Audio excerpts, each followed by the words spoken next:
दोस्तों, आप सबका बहुत बहुत स्वागत है हैट्टी ट्रेवल्स के एनुअल लकी ड्रॉ में। 12 दिसंबर को हमारी कंपनी की सालगिरह थी और 12 दिसंबर को जो लोग हमारी कंपनी की बस में ट्रैवल कर रहे हैं उन सबको मिलेगा एक तोहफा।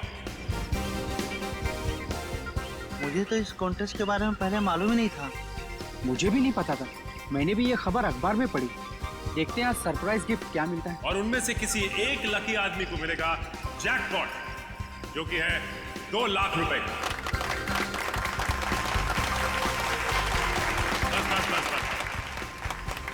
लेकिन उससे पहले आपको एक छोटा सा काम करना होगा और वो है ये फॉर्म, साधारण सा फॉर्म, वो आपको भरना होगा। तो फिर देर किस बात की है? आइए एक एक करके फॉर्म भरिए और अपने अंगूठे का निशान छोड़कर जाइए इसमें। ये लीजिए।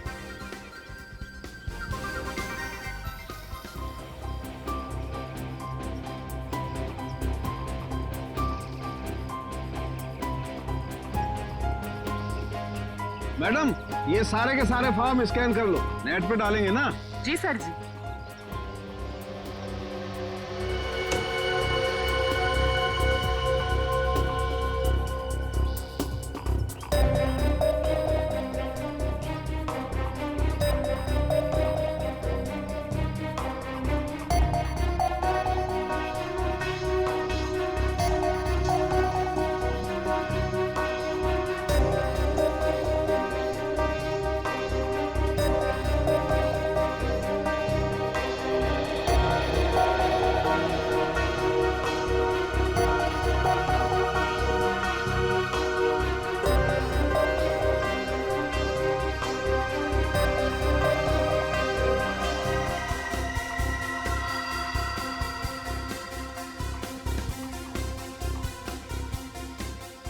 सर जी, ये लीजिए, ये मिल गया आपका लकी विनर का नाम। आइए,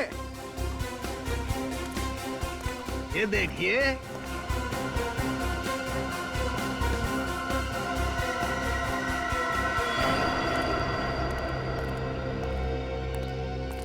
दोस्तों, आप सबका इंतजार अब खत्म हुआ। अब हम घोषित करने जा रहे हैं विनर का नाम, जो कि है मिस्टर जगन। मैं जगन हूं। मैंने जैकपॉट जीत लिया। मुझे विश्वास ही नहीं हो, मैंने 2 लाख रुपए जीते। 2 लाख! सर, कहाँ लेना है? आपके लिए हमने और भी कुछ सोच के रखा। उससे भी बड़ा सर? उससे भी बड़ा क्या सर? जेल का। जेल? जगन बाबू, सारी जिंदगी जेल में रहने का इनाम। ये कैसा मजाक है? मैं जेल क्यों जाऊंगा? मैंने ऐसा क्या किया है सर? चेतन का खून किया है, जहरीली सुई चुभोकर। चेतन खून? मैंने खून?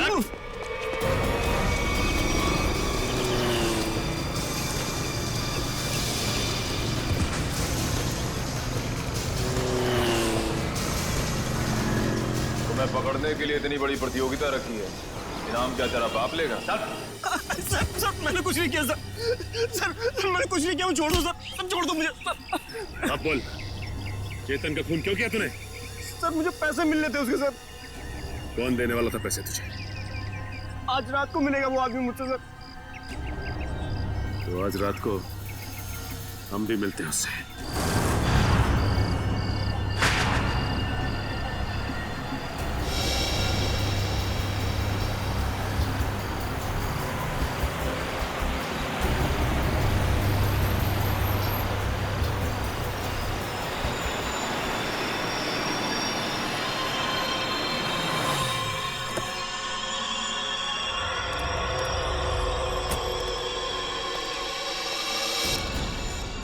राम सेठ। वक्त के बहुत पाबंद हो तुम, मुझसे पहले यहाँ पहुँच गए। सेठ, मुझे मेरे पैसे दो सेठ। यहाँ अगर किसी ने देख लिया तो बवाल खड़ा हो जाएगा सेठ। मुझे फौरन निकलना है यहाँ से। आखिर तुमने मेरा काम किया है, इनाम तो तुम्हें मिलना ही चाहिए। हाँ सेठ।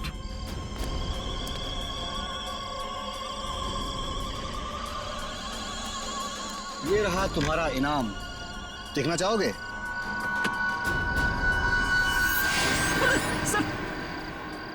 बंदूक? हाँ, बंदूक। क्या मजाक है सेठ? ये मजाक नहीं और ना ही ये कोई खिलौना है। ये असली बंदूक है और चलती भी है। और इसीलिए तो अगली गोली तेरे सीने के पार होगी। सर, मुझे क्यों मारना चाहते हैं? मैंने तो हेल्प की आपकी। इसीलिए तो अब तुम मेरे लिए एक खतरा बन चुके हो और मैं खतरों को पालता नहीं हूँ, उन्हें खत्म कर देता हूँ। फिनिश। बाय जगन। अब तुम मेरे लिए एक खतरा बन चुके हो और मैं खतरों को पालता नहीं हूँ, उन्हें खत्म कर देता हूँ। फिनिश। बाय जगन।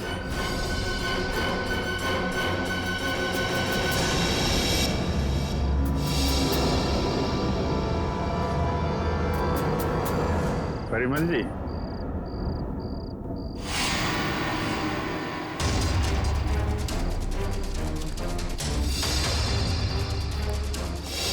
मुझे माफ कर दो, प्लीज मुझे माफ कर दो। अच्छा, कभी कभी आदमी को ज्यादा चालाकी भारी पड़ जाती है परिमल जी। लोगों को इनाम देने का बहुत शौक है ना, अब सीआईडी का इनाम चाहिए। हाँ, मैं नहीं मारा रॉकी और चेतन को। क्यों? हाँ? क्यों मारा तुमने रॉकी और चेतन? तुम तो रॉक बैंड के गुरु थे ना? गुरु? क्यों? क्योंकि उनकी वजह से मैंने अपना बेटा खोया था। उसकी मौत का बदला लिया है मैंने। मौत का बदला? मतलब? क्योंकि उनकी वजह से मेरे बेटे ने आत्महत्या की थी। वो कैसे? मेरा बेटा बहुत अच्छा गाता था, उसकी आवाज में जादू था। बहुत जल्दी वो बहुत पॉपुलर होने वाला था। बस ये रॉकी और करण जलते थे उससे। इन दोनों ने मिलकर मेरे बेटे का कैरियर बर्बाद करने का प्लान बनाया। इन्होंने उसे कोई ऐसी ड्रग्स खिला दी जिससे वो बीमार पड़ गया। उसका गला खराब हो गया। धीरे धीरे करके उसने गाना ही छोड़ दिया और डिप्रेशन में चला गया। फिर एक दिन इन सब हालात से तंग आकर उसने आत्महत्या कर ली। आप इतने यकीन के साथ कैसे कह सकते हैं कि ये सब कुछ रॉकी और करण ने किया? क्योंकि मेरे बेटे के मरने के बाद एक दिन मैंने रॉकी और करण की बातें सुन ली थी, मगर उन्हें नहीं पता था कि मुझे उनकी असलियत पता चल चुकी है। और इसलिए तुमने रॉकी को मार डाला? हाँ, मगर रॉकी को मारने का प्लान करण का था और ये बात मुझे पता चल गई थी। मैं हमेशा करण पर नजर रखे हुए था। और चेतन को क्यों मार डाला? क्योंकि रॉकी को मारने का सारा काम मैंने चेतन से ही करवाया था। वो इलेक्ट्रिक करंट का तार भी उसी ने लगाया था। चेतन मेरे बारे में सब कुछ जानता था। मुझे डर था कि कहीं वो मेरे बारे में आप लोगों के सामने मुंह न खोल बैठे, इसलिए मैंने उसे भी मार डाला। तुम्हारे बेटे के साथ जो कुछ भी हुआ बहुत गलत हुआ, लेकिन इसका मतलब ये नहीं कि बदले की आग में तुम दो लोगों की जानें लो। तुमने बहुत बड़ा जुर्म किया है और इस जुर्म की सजा तो सिर्फ फांसी ही है। फांसी।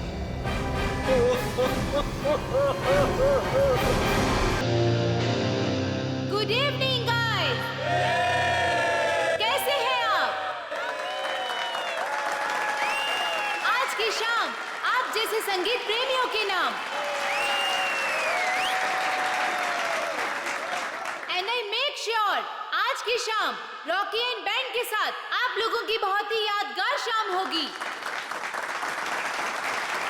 तो हो जाइए तैयार रॉक एंड रोल करने के लिए रॉकी के गानों के साथ।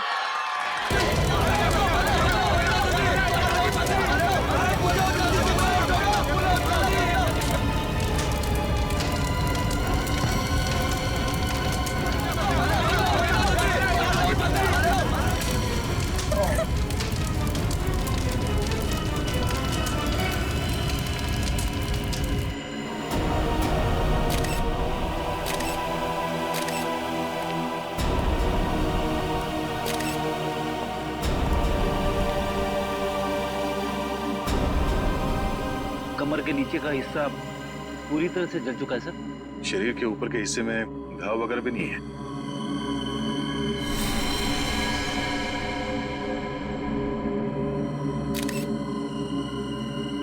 क्या स्टेज पे किसी भी चीज को हाथ तो नहीं लगा किसी ने?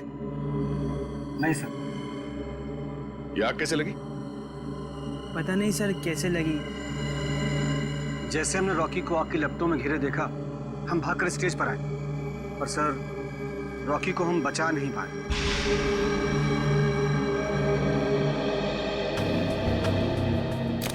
आप लोगों ने किसी को ये आग लगाते हुए देखा? नहीं सर। या कोई जल्दी हुई चीज स्टेज पे फेंकते हुए देखा किसी को? बड़ी अजीब बात है, स्टेज के बीचों बीच अचानक आग कैसे लग सकती है?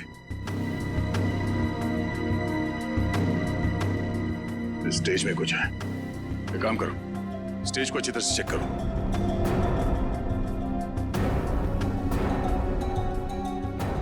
सर, हाँ? मैं कुछ कहना चाहती हूँ। क्या बताना चाहती हो?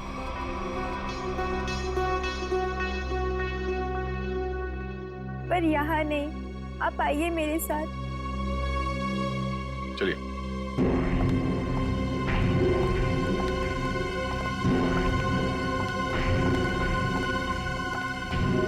बोलो, क्या बताना चाहती हो? मुझे शक है कि किसी ने उसका खून किया है। किसने खून किया? कौन है वो? सर वो कौन है ये तो नहीं पता, लेकिन कुछ दिनों से हमारे बैंड को धमकी भरे लेटर्स भेज जा रहे थे। धमकी भरे लेटर्स? हाँ, और वो सारे लेटर्स रॉकी के नाम पर भेजे जा रहे थे, वो भी खून से लिखे हुए। क्या आप हमें वो खून से लिखे हुए लेटर्स दिखा सकती हैं? हाँ सर, मैं अभी लेकर आती हूँ। प्लीज। सर अगर लेटर्स भेजने वाले ने आग लगाई है तो इसका मतलब है कि शो के दौरान वो ऑडिटोरियम में मौजूद था। हाँ पूर्वी, लेकिन उसने आग लगाई कैसे ये पता लगाना जरूरी है। मिला रेडी? तो ये देखिए, नीचे से एक वायर का तार निकला हुआ है। तार निकला हुआ है स्टेज के नीचे से?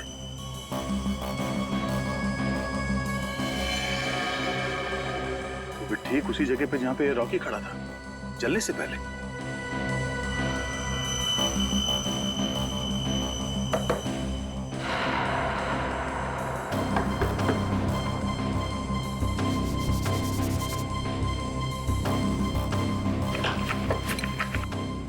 स्क्रूड्राइवर देना।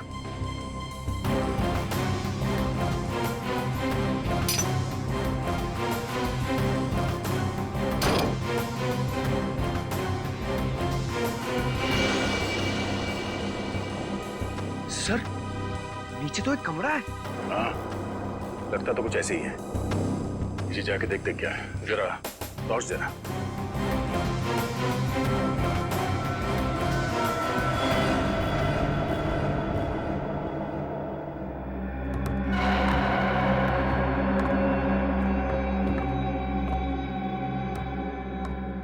अरे ये कैसा छुपा हुआ कमरा है सर?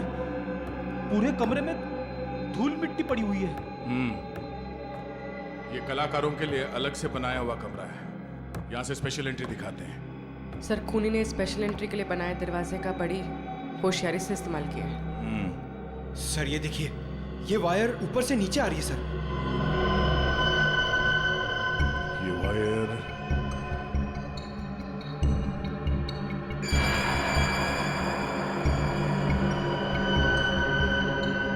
ये क्या है?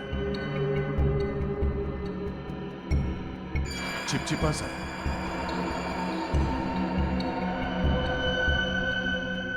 ये तो रबर सॉल्यूशन है। सर रबर सॉल्यूशन यहाँ पर?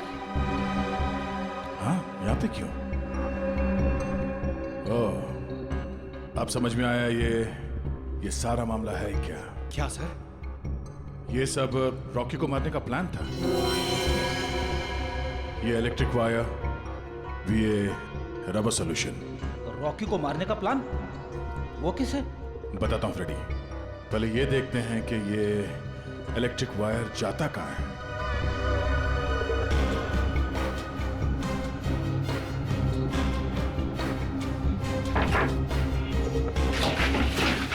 संभाल के।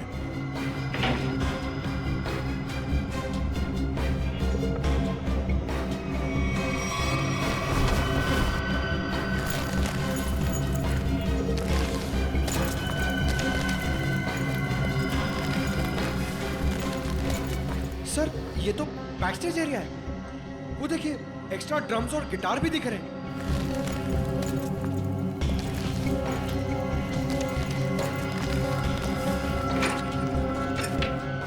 ये देखो, वायर मेन स्विच से कनेक्टेड है। आपको समझ में आया फ्रेडी? फ्रेडी, रॉकी ठीक उसी जगह पे खड़ा था जहां से हम लोग नीचे आए हैं, और ये वायर उस दरवाजे से कनेक्टेड था और आसपास रबर सॉल्यूशन पड़ा हुआ था। जैसे ही कंसर्ट शुरू हुआ, किसी ने ये मेन स्विच ऑन कर दिया, वायर में शॉर्ट सर्किट हो गया और रबर सॉल्यूशन में आग लग गई, और आग इतनी तेजी से फैली कि रॉकी कुछ कर नहीं सका, वही मारा गया बेचारा। सर अब खूनी का कैसे पता चलेगा? ये बैक स्टेज है, इसका मतलब है यहाँ के किसी स्टाफ ने कुछ देखा जरूर होगा। एक काम करो, यहाँ पे जितने भी स्टाफ काम करते हैं उन सबको ऊपर इकट्ठा करो, चलिए।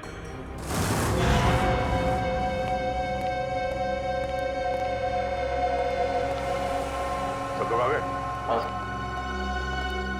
अच्छा एक बात बताओ, शो स्टार्ट होने वाला था या फिर शो स्टार्ट हो चुका था? उस वक्त आप में से किसी ने स्टेज के पीछे जो कॉरिडोर है उसमें जो इलेक्ट्रिक स्विच बोर्ड है उसके आसपास किसी को देखा था? स्विच बोर्ड के पास? वो क्यों? क्योंकि किसी ने वायरिंग के साथ छेड़छाड़ की है और वही आदमी रॉकी की मौत का जिम्मेदार है। ओ नो सर, ये आप क्या कह रहे हैं? सर मैं तो स्टेज पर था रॉकी के साथ। और जो बैंड मेंबर्स परफॉर्म नहीं कर रहे थे वो लोग भी स्टेज पर खड़े थे रॉकी को चीयर करने के लिए। और तुम कहाँ? तुमने किसी को देखा स्विच बोर्ड के पास जाते हुए? देखो, घबराओ मत, सोच के बताओ। हाँ? शो शुरू होने से पहले आखिरी बार तुमने कॉरिडोर में किसको देखा था?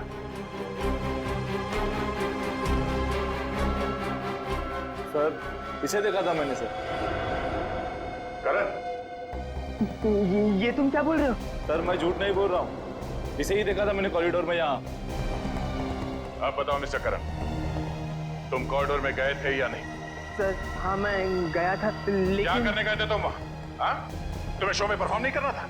सर मेरा गला खराब था और मुझे पता था कि मैं गा नहीं पाऊंगा, इसलिए मैंने डिसाइड किया था कि मैं रॉकी के साथ परफॉर्म नहीं करूँगा सर। लेकिन मैंने रॉकी को नहीं मारा है सर।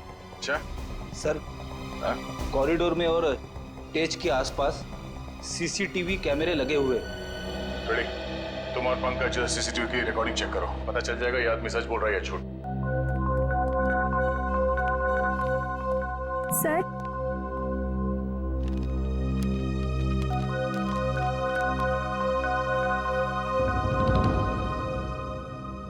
वाकई ये लेटर्स तो फोन से लिखे हैं।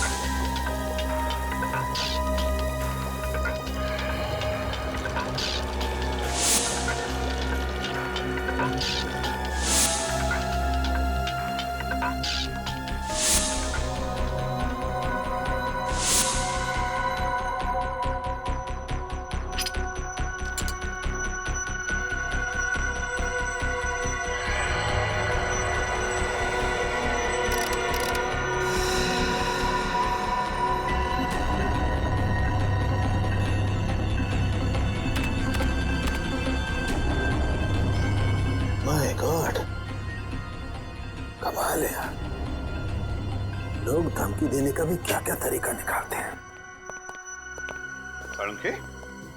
किस सोच में पड़ा है तू? बॉस ये जो लेटर्स हैं ये खून से लिखे गए।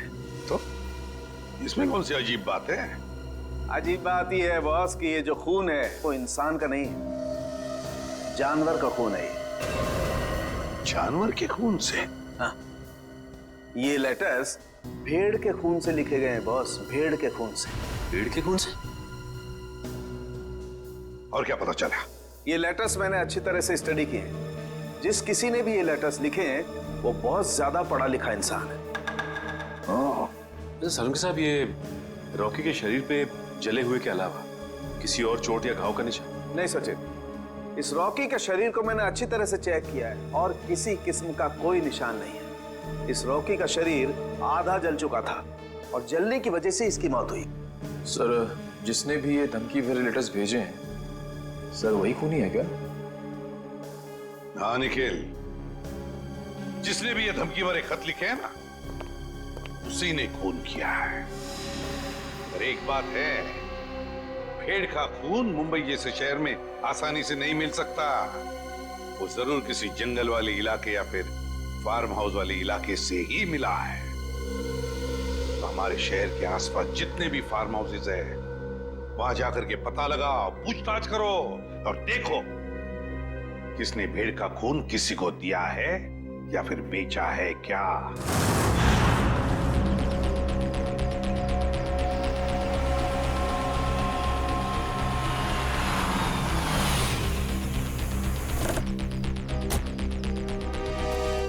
सर शहर के आसपास 2 ही फार्म्स हैं जहाँ पे भेड़ बकरियां पाली जाती हैं। एक पनवेल में है सर, जहाँ में कुछ पता नहीं चला।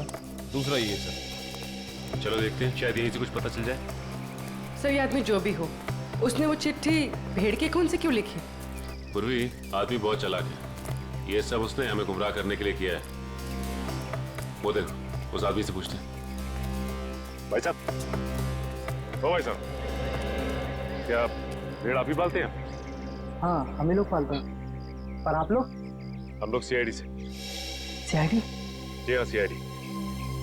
आपसे कुछ पूछताछ करने की। देखिए, घबराइए मत। पूछिए, क्या पूछना चाहते हैं आप लोग? अच्छा ये बताइए कि आपसे भेड़ खरीदने तो बहुत लोग आते हो, क्या कोई भेड़ का खून खरीदने आया था आपसे? भेड़ का खून? या भेड़ का खून? नहीं साहब, ऐसा तो कोई आदमी नहीं आया। अपने इन आदमियों से पूछिए जो काम कर रहे हैं, शायद इन्हें कुछ पता हो। तुम दोनों आओ। जी साहब। अच्छा ये बताइए कि आपसे कोई भेड़ का खून खरीदने के लिए आया था क्या? देखो घबराओ मत, जो कुछ तुमको पता है सब कुछ सच सच बताओ। साहब, वो कुछ दिन पहले एक आदमी भेड़ का खून लेने आया था साहब। क्या? तुमने मुझे क्यों बताया? गलती है, माफ कर साहब। वो उसके लिए उसने मुझे बहुत पैसा दिया था। बोला था कि कुछ दवाइयाँ बनाना, इसके लिए उसे भेड़ का खून चाहिए साहब। क्या तुम उसे पहले से जानते थे? नहीं, मैं पहली बार मिला था।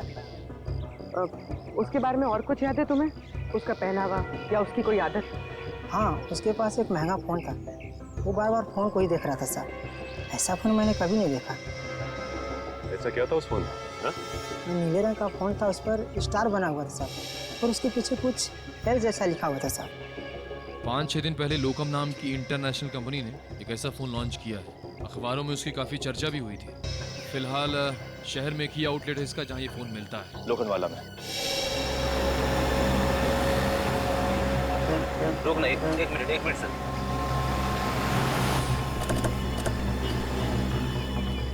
सर, ये उस मोबाइल कंपनी की दुकान है जिसके बारे में सचिन सर ने फोन करके बताया था। सुनिए भाई साहब, हमें एक मोबाइल के बारे में कुछ जानकारी चाहिए जो हाल ही में मार्केट में आया है आपकी कंपनी का। कहीं आप लोकम की बात तो नहीं कर रहे हैं? हाँ, लोकम का नीले रंग का फोन, पीछे एल लिखा हुआ और आगे स्टार बना हुआ। कहीं आप इस फोन की बात तो नहीं कर रहे? हाँ, इसी फोन की बात कर रहे हैं। बोलिए साहब, क्या जानकारी चाहिए? सबसे नया मॉडल है, 10 दिन पहले ही लॉन्च हुआ है। आपको चाहिए तो अभी से बुक कर दूं? नहीं, हमें खरीदना नहीं। हमें ये पता करना है कि ये फोन किन किन लोगों ने खरीदा है। हमें उनकी लिस्ट चेक करनी है। और क्यों साहब? देखिए, हम सीआईडी से और एक खून के सिलसिले में तहकीकात कर रहे हैं। जी बिल्कुल। अभी तक हमने सिर्फ 12 पीसी बेचे हैं, कस्टमर का रिस्पॉन्स देखने के लिए।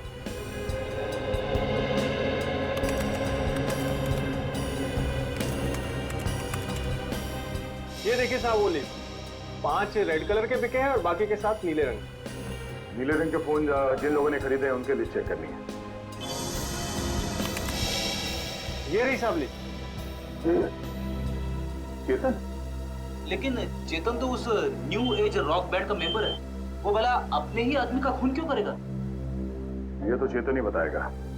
फिर घर चलते हैं। जरा इस चेतन का एड्रेस है।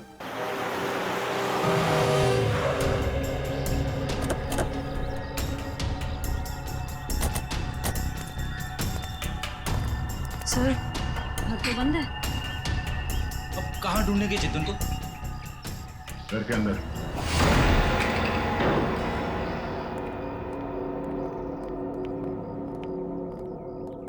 घर के अच्छी तरह से तलाशी लो, देखो कुछ मिलता है क्या।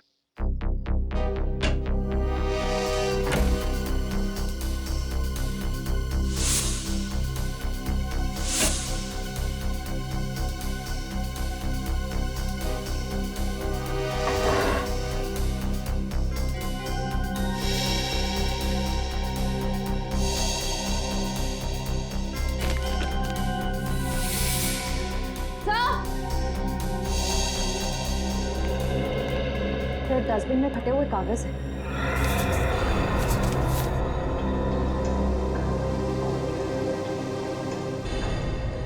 ये तो कोई ड्राइंग जैसा है। लगता है चेतन ने कोई ड्राइंग बनाई होगी और घर से निकलने से पहले इस कागज को फाड़ के चला गया होगा। टुकड़ों को जोड़ के देखते हैं, पता चल जाएगा इस चेतन ने क्या ड्राइंग बनाई थी।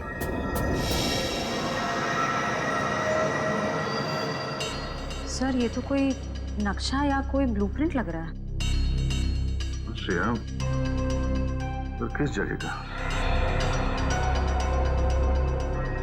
तो करण के ऑफिस के कैबिन का ब्लूप्रिंट है। करण? सर ये करण भी तो न्यू एज रॉक बैंड का मेंबर है। सर ये देखिए, उसके कैबिन में जितने भी म्यूजिकल इंस्ट्रूमेंट्स हैं और जितने भी इलेक्ट्रिक कनेक्शंस हैं सब मार्क किए गए हैं। चेतन के घर पे करण के ऑफिस का मैप क्यों? कहीं करण की जान को खतरा तो नहीं है?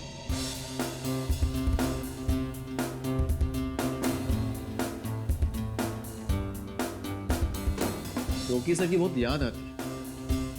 उनकी आवाज में एक अलग ही जादू था। हाँ यार, वो एक अच्छे कलाकार ही नहीं बल्कि एक अच्छे इंसान भी थे। सीआईडी यहाँ हमारे ऑफिस। करण कहाँ है? बात क्या है सर? हमें कुछ जरूरी बात करनी है उससे। सर वो तो बाहर गए हुए। कहाँ गए? सर पता नहीं सर। अजीब बात है सर, स्टाफ को बिना बताए करण कहीं चला गया। करण का कैबिन कहाँ है? वो रहा सर। ठीक है चलो। सर रुक जाइए सर। सर करण सर के कैबिन में जाना मना है सर। चुपचाप मुंह बंद करके यहाँ पे खड़ा रहे। सीआईडी के काम में दखल देने का अंजाम जानते हो तुम? मगर सर करण सर ने कहा अंदर केबिन में खतरा है, इसलिए सर किसी को वहां मत जाने देना। खतरा है? हाँ सर। फिर तो जरूर जाना पड़ेगा।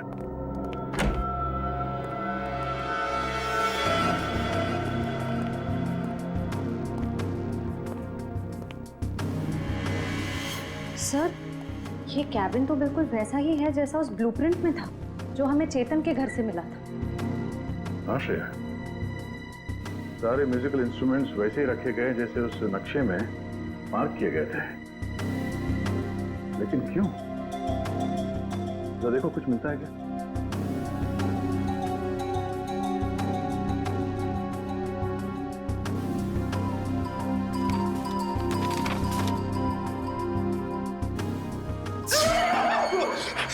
जाओ खड़ी। सर गिटार में करंट है। गिटार में करंट है? अरे नहीं सर, सर रॉकी के खून में करण का हाथ है, इसीलिए उसने जानबूझ के ये वाला सेटअप अपनी कैबिन में बनाया ताकि वो शो में होने वाले खून की प्रैक्टिस कर सके। सर ये स्केच देखिए, इसमें म्यूजिकल इंस्ट्रूमेंट्स और इलेक्ट्रिक कनेक्शंस बिल्कुल वैसे ही हैं जैसे उस शो में थे। स्टेज और बैक स्टेज में भी सब ऐसे ही फिट किया गया था। ये सारा मामला समझ में आ रहा है। करण और चेतन इन दोनों ने मिलकर रॉकी का खून किया है। मगर सर करण सर ऐसा क्यों करेंगे सर? वो तो पता चल ही जाएगा। पहले ये बताओ, इस कैबिन में करण के साथ कोई और भी आया था?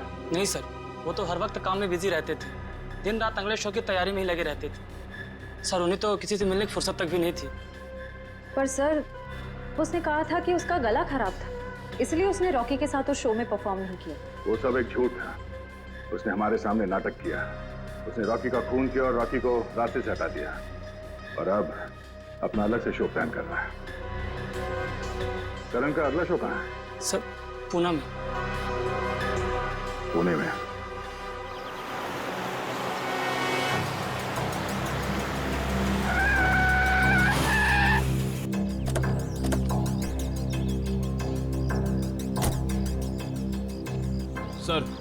सर मोबाइल कंपनी के हिसाब से चेतन के फोन का आखिरी लोकेशन यहाँ पे ट्रेस हुआ है सर। सर इसी सुनसान जगह पर चेतन ही आया क्यों होगा? यहाँ आसपास तो कुछ भी नहीं है। कुछ तो जरूर है। हो सकता है चेतन यहाँ पे किसी से मिलने आया हो और उसके बाद यहाँ पे आके कहीं छिप गया। पर सर अब हम चेतन को ढूंढेंगे कैसे? वो देखो सामने छोटी सी दुकान दिख रही है ना, वहाँ चल के पूछते हैं।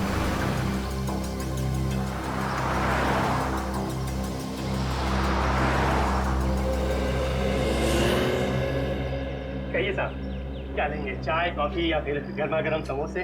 जी बस आप इतना बता दीजिए कि आपने इस आदमी को पहले कभी देखा है? हाँ साहब, देखा है साहब। ये मेरे ढाबे पे आया था। कितनी देर पहले आया था यार? यही कोई 1.5-2 घंटा हुआ होगा। मैंने उससे पूछा भी कि कुछ खाना पीना है, तो बोला नहीं, खाने पीने का वक्त नहीं है उसके पास। फिर वहाँ कोने में बैठकर किसी का इंतजार करने लगा। फिर कोई मिलने आया इससे? हाँ साहब, एक गाड़ी आई थी और गाड़ी को देखते ही उसकी ओर भागा। अब फिर दोनों, साहब गाड़ी में कोई बैठा हुआ था, दोनों में कुछ खुसुर फुसुर हुई और फिर गाड़ी वाले ने एक अटैची इसको दी और चला गया। गाड़ी वाले को देखा? नहीं मैडम, असल में हुआ क्या कि ये आदमी ठीक गाड़ी वाले के सामने आकर खड़ा हो गया, तो मैं गाड़ी वाले की शक्ल नहीं देख पाया। अच्छा, गाड़ी का नंबर या फिर कौन से रंग की गाड़ी थी, कुछ याद है तुम्हें? नंबर तो नहीं देखा, लेकिन हाँ गाड़ी सफेद रंग की थी। ये दोनों साथ में कैसे गए? नहीं साहब, गाड़ी वाला तो अलग निकला था और ये जो लड़का था, ये 5 मिनट बाद एक बस आई, उस पर बैठ के निकला। हरे रंग की एक पैसेंजर मिनी बस थी, ये हेटी ट्रेवल्स की। अच्छा, बता सकते हो कि ये बस कहाँ गई होगी?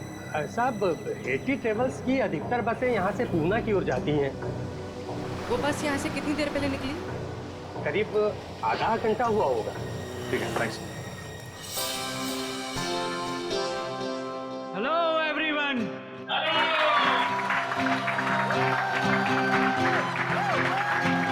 तो आखिरकार वो दिन आ ही गया जिस दिन का आप सबको बेसब्री से इंतजार था। तो अपने दिलों को थाम के बैठिए, क्योंकि अब आपके सामने आ रहे हैं आपके दिलों की धड़कनों को तेज करने the one and only mister करण।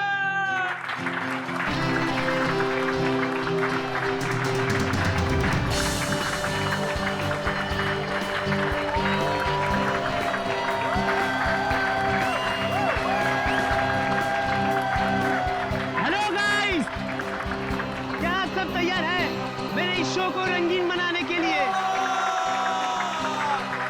क्या आप सब मेरे साथ झूमेंगे? मेरे साथ गाएंगे भी? नहीं।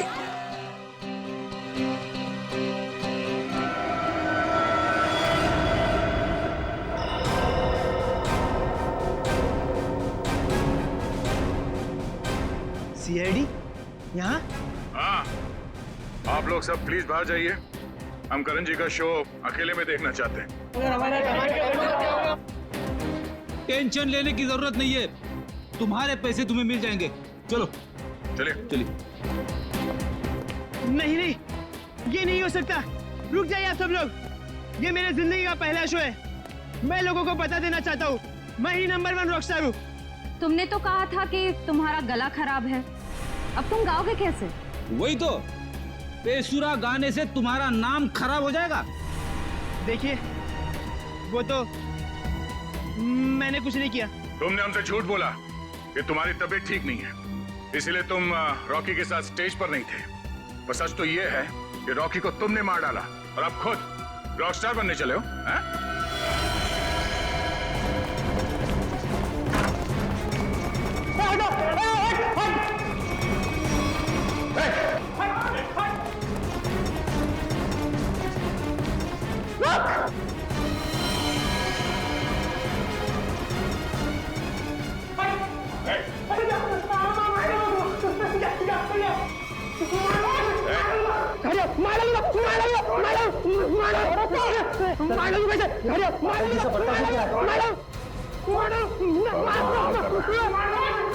ले चलते हैं।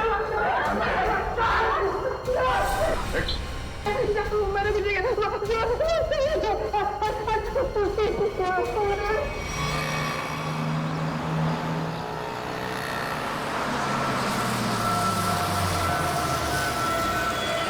चलो चलो सब लोग उतरो, लाद स्टॉप आ गया, चलो चलो सब लोग उतरो, लाद स्टॉप आ गया, चलो।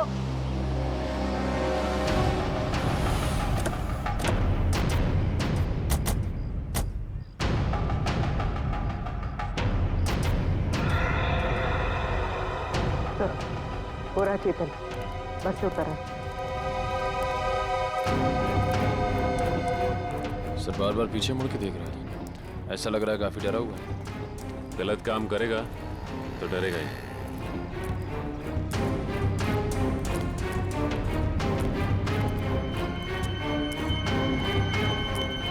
ठीक है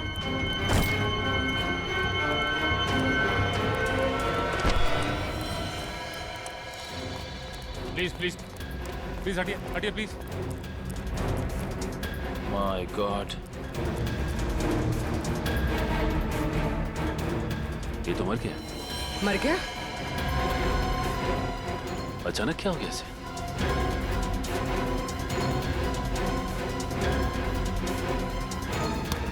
सर शरीर पे किसी भी घाव के निशान नहीं। फिर इसकी मौत हुई कैसे?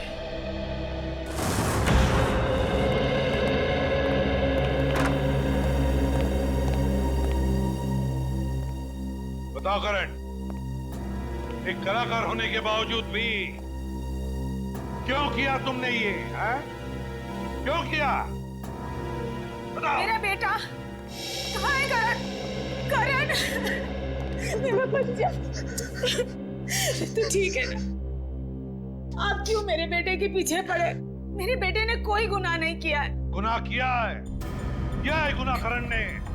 रॉकी का खून किया है। खून? नहीं नहीं एसीपी साहब, लगता है आपसे कोई भूल हो गई है। देखिए मेरा बेटा किसी का खून नहीं कर सकता। अच्छा, करण के ऑफिस में वो म्यूजिकल इंस्ट्रूमेंट के साथ बिजली के तार क्यों जोड़े गए? और वो स्टेज का स्केच वो कहां से आया जहां पे रॉकी की मौत हुई थी?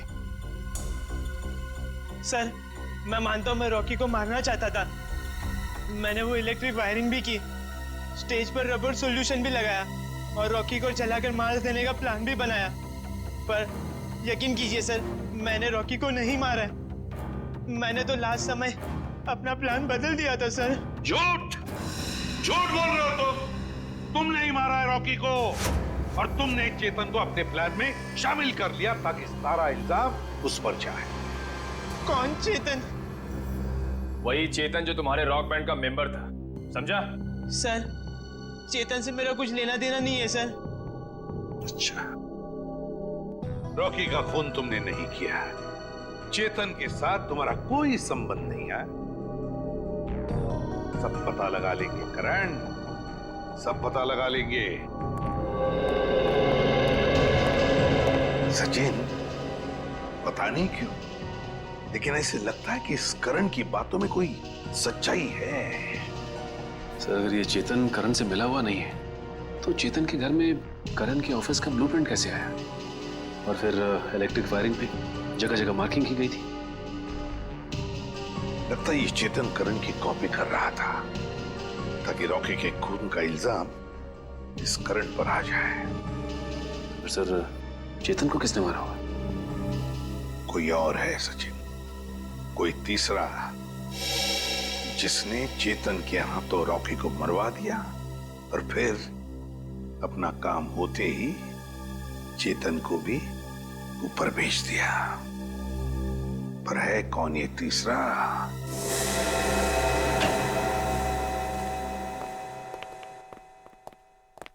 सौन के रेजिग्नेशन दे दे, इस्तीफा दे दे। क्यों दे दूं भाई इस्तीफा? क्योंकि तुझे अब तक पता नहीं चला कि चेतन को मारा कैसे। तुम्हें कैसे मालूम नहीं पता लगा पाया है? अरे यार आधी बात पता चल चुकी है। तो फिर बता ना जल्दी। देखो इसकी मौत जहर देने की वजह से हुई है। क्या जहर दे के? हाँ जहर दे। अब जहर कैसे दिया गया है इस बात का पता लगना बाकी है। अभी पता लगता नहीं यार, 1 मिनट रुको ना यार तुम।